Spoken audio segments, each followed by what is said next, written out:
이사야서 11장 1절에서 9절 교독으로 읽겠습니다. 제가 먼저 1절 읽습니다. 이새의 줄기에서 한 싹이 나며 그 뿌리에서 한 가지가 나서 결실할 것이요 그의 위에 여호와의 영 곧 지혜와 총명의 영이요 모략과 재능의 영이요 지식과 여호와를 경외하는 영이 강림하시리니 그가 여호와를 경외함으로 즐거움을 삼을 것이며 그의 눈에 보이는 대로 심판하지 아니하며 그의 귀에 들리는 대로 판단하지 아니하며 공의로 가난한 자를 심판하며 정직으로 세상에 겸손한 자를 판단할 것이며 그의 입에 막대기로 세상을 치며 그의 입술의 기운으로 악인을 죽일 것이며 공의로 그의 허리띠를 삼으며 성실로 그의 몸의 띠를 삼으리라. 그때에 이리가 어린 양과 함께 살며 표범이 어린 염소와 함께 누우며 송아지와 어린 사자와 살찐 짐승이 함께 있어 어린아이에게 끌리며 암소와 곰이 함께 먹으며 그것들의 새끼가 함께 엎드리며 사자가 소처럼 풀을 먹을 것이며 젖먹는 아이가 독사의 구멍에서 장난하며 젖된 어린아이가 독사의 굴에 손을 넣을 것이라. 다같이 내 거룩한 산 모든 곳에서 해됨도 없고 성함도 없을 것이니 이는 물이 바다를 덮음같이 여호와를 아는 지식이 세상에 충만할 것임이니라. 아멘. 메리 크리스마스. 네, 메리 크리스마스입니다. 사실 요즘은 메리 크리스마스가 아니라 정말 어디 가나 해피 할러데이 얘기가 많이 나오더라고요. 그저 즐거운 휴일로 보내는 그러한 시대에 우리가 살아가고 있습니다. 예수 그리스도의 탄생과 다시 오실 예수 그리스도를 사모하는 진정한 의미의 크리스마스가 아니라 이제는 그저 one of holiday, one of 휴일이 되어버린 거죠. 이러한 시대와 참 비슷한 가장 어두웠을 때 오셨던 메시아, 우리도 예수 그리스도와 같이 지금 이렇게 암흑기가 되어가고 있는 이 시대에 우리 모두가 더욱더 예수 그리스도를 높이고 예수 그리스도를 더욱더 열심히 전해야 할 줄로 믿습니다. 그게 바로 메리, 기쁨으로 크리스, 예수 그리스도죠. 마스, 신정 경배하는 삶 아니겠습니까?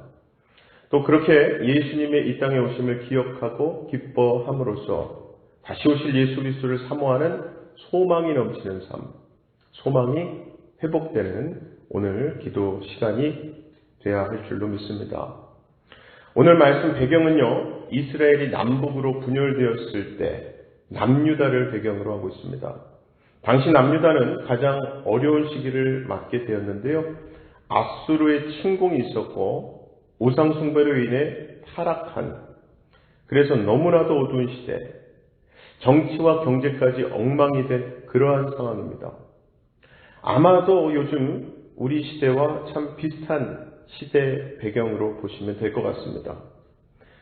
그리고 바로 그러한 때에 하나님께서 말씀하시기를 너희들은 좌절하지 말라고 하시면서 새로운 왕이, 새로운 지도자가 나타날까라는 약속을 주시는 거죠.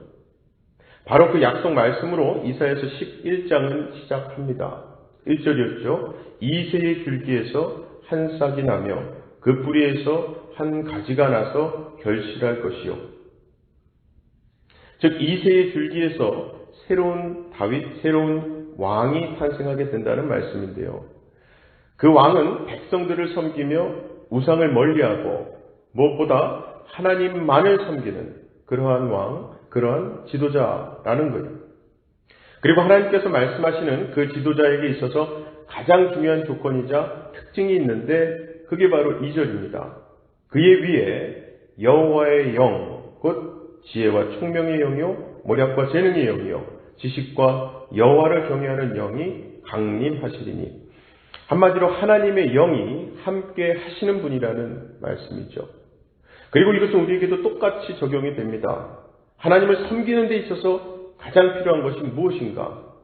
하나님을 섬긴다는 사람에게 있어서 가장 중요한 특징이 무엇인가? 그것이 바로 여호와의 영, 즉 성령이 그 사람에게 충만해야 한다는 겁니다. 사랑하는 우리 성도 여러분, 오늘도 우리의 영이 하나님의 영으로 충만할 수 있게 되기를 간절히 소망합니다. 그럴 때에 하나님 나라가 우리에게 임하게 되는 것이고요. 그 하나님 나라를 우리는 모든 삶의 지경에서 건설하고 확장하고 회복되어져 가며 살아갈 수 있는 거겠죠. 자, 그렇다면 그 하나님의 영은 도대체 어떤 영인가? 그래서 오늘 말씀이 잘 풀어주고 있는데요.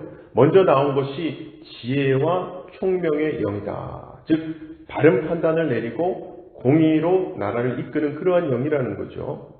또 모략과 재능의 영이라고 했습니다. 즉 나라를 침략하는 그러한 외부의 세력으로부터 백성을 보호하는 그러한 영이다. 그리고 지식과 여호와를 경외하는 영이라고 말씀하는데요. 즉 하나님만을 온전히 섬기고 하나님의 뜻, 그분이 원하는 것을 이 땅에 이루는 그러한 영, 결국 성령으로 충만함을 말씀하고 있는 거죠. 자, 그렇다면은 그러한 하나님의 영으로 충만할 때 그 리더, 그 영적인 사람은 어떠한 일을 하게 되는가? 4절입니다. 공의로 가난한 자를 심판하며 정직으로 세상의 겸손한 자를 판단할 것이며 그의 입에 막대기로 세상을 치며 그의 입술의 기운으로 악인을 죽일 것이며. 보통 우리는요, 공의하면 부담을 느끼곤 합니다. 왠지 뜨끔하기도 하고 이거 괜히 벌 받는 거 아니야? 긁어서 부스럼 만드는 거 아니야? 생각하기도 하고요. 자, 그런데 성경이 말씀하는 공의, 즉 하나님의 공의는요, 가난한 자를 심판하는데 이 말씀의 맥락을 가만히 보면 앞부분, 그러니까 공의로 가난한 자를 심판하며 정직으로 세상의 겸손한 자를 판단할 것이며, 이것은 긍정적이고 은혜로운 의미로서 쓰여진 말씀인 반면에 뒷부분이죠. 그의 입에 막대기로 세상을 치며 그의 입술의 기운으로 악인을 죽일 것이며, 이 부분은 책망과 심판의 무서운 의미로 쓰여진 거거든요. 즉 하나님의 진정한 공의는 가난한 자에게는 억울함을 풀어주고 정의가 실현되는 복된 일이고요. 하나님이 말씀하시는 정직 또한 공평하신 하나님으로부터 누릴 수 있는 참 속 시원한 일인 겁니다. 그래서 그 결론으로 지금 성경이 예언하는 그 지도자, 그 왕은 5절이죠. 공의로 그의 허리띠를 삼으며 성실로 그의 몸에 띠를 삼으리라. 즉 그러한 공의와 성실, 정의가 가득하신 분이라는 거예요. 그분이 바로 우리 주 예수 그리스도이십니다. 그 예수님이 다스리시는 나라, 그 나라는 하나님을 경외하고 공의와 정의가 살아있는 나라라고 하는 거죠. 그리고 그 주님이 다스리는 나라는 어떤 나라인가를 6절부터 말씀하는데요. 먼저 6절을 보시면은 그때에 이리가 어린 양과 함께 살며 표범이 어린 염소와 함께 누우며 송아지와 어린 사자와 살찐 짐승이 함께 있어 어린 아이에게 끌리며. 즉 그 나라는요, 이리와 표범, 어린 사자, 염소와 송아지가 함께 사는 나라라고 하는 거죠. 한마디로 강자와 약자가 함께 공존하는 나라, 그러한 권력의 싸움과 다툼이 없는 나라라고 하는 거죠. 또 그런가 하면 7절에서는 암소와 곰이 함께 먹으며 그것들의 새끼가 함께 엎드리며 사자가 소처럼 풀을 먹을 것이며 말씀합니다. 특히 곰과 사자, 그 맹수들의 사나움이 없어진다라는 것인데요. 한마디로 폭력이 없는 그러한 부드러운 품성으로 살아가는 나라라고 말씀하는 거예요. 이어서 8절에서는 젖먹는 아이가 독사의 구멍에서 장난하며 젖된 어린아이가 독사의 굴에 손을 넣을 것이라. 즉 생명을 위협하는 그 어떤 것도 다 사라지게 되는 그러한 나라라고 말씀하는 거죠. 한마디로 눈물도 사망도 애통도 고통도 없는 새 나라와 새 하늘 새 땅이 올 것을 우리에게 말씀하고 있는 겁니다. 참 복되고 평화로운 나라죠. 그 나라에 관해 결론적으로 주시는 말씀이 9절입니다.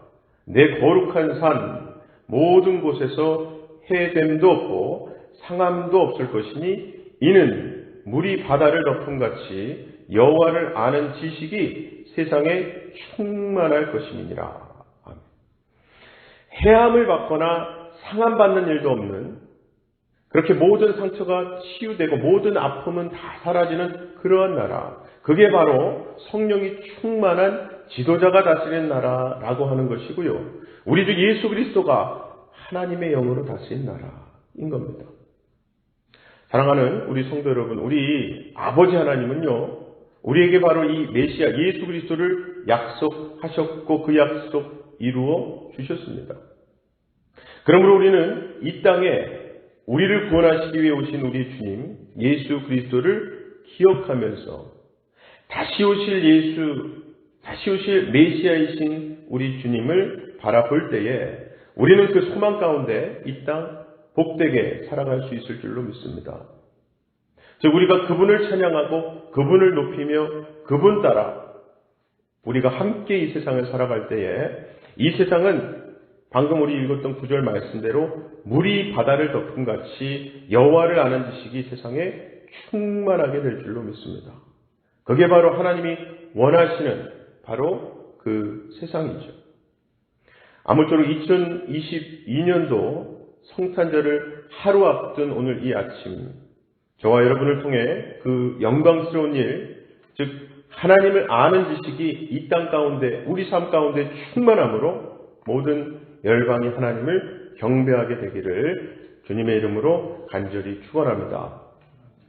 이 시간 두 가지 기도 제목 놓고 다 같이 기도하실 때에 예수 그리스도의 탄생을 기뻐하고 다시 오실 예수 그리스도를 소망하려면 하나님을 아는 지식이 있어야 합니다. 더 충만해져야 합니다. 우리 이 시간 하나님의 영이신 성령님께 말씀을 통해 하나님 더 깊이 알아가게 해달라고 성령님으로 충만하게 나의 삶의 주권을 당신께 드리겠습니다 고백하는 기도 시간 되면 좋겠습니다. 두 번째는 내일 11시에 있는 성탄절 온 가족 예배에 오시는 모든 성도님들, 우리 학생들, 아이들의 안전과 건강, 그리고 무엇보다 하나님께서 기뻐 받으실 예배에 위해서 기도 부탁드립니다. 함께 기도하겠습니다. 사랑의 아버지 하나님 감사합니다. 오늘도 하나님 은혜 가운데 기도의 자리를 지키고 특별히 계절상, 절기상, 시기상 성탄절을 하루 앞둔 이 시점은 우리에게 기쁨이 될 수밖에 없음을 고백합니다.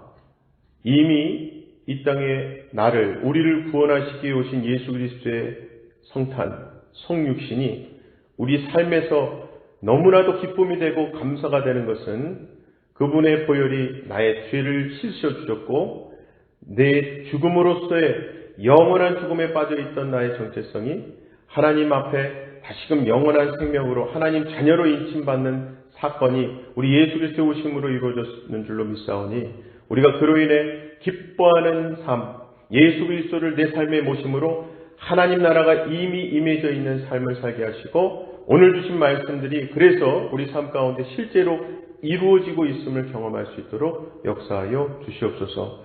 특별히 내일 그 성탄을 우리가 온 가족이 모여서 기뻐, 찬양, 영광 돌리는 예배를 드리길 간절히 원합니다.